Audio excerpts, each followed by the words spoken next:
आता पाहूयात 9 जिल्ह्यातल्या बातम्या न्यूज टॉप 9 मधून।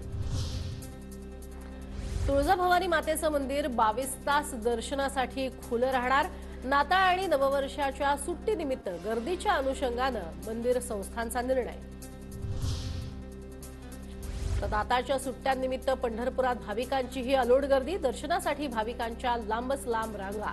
गर्दीमुळे पहाटेपासून पंढरपुरातील धर्मशाळा लॉजही हाऊसफुल।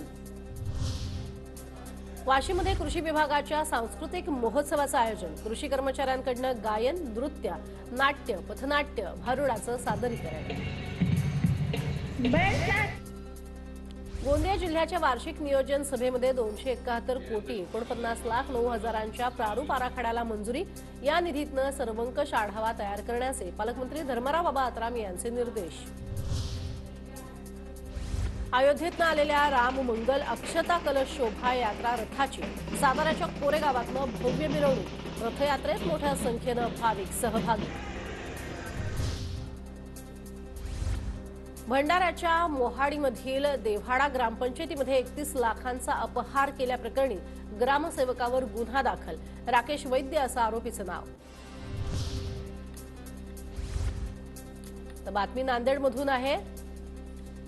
नांदेडमध्ये लोहा तालुक्यात सार्वजनिक ठिकाणी आणि त्याचबरोबरीनं गावठी पिस्तुलाचा आणि 112 अनधिकृत गाळे जमीनदोस्त गेल्या अनेक वर्षांपासून अतिक्रमण करण्यात आलं।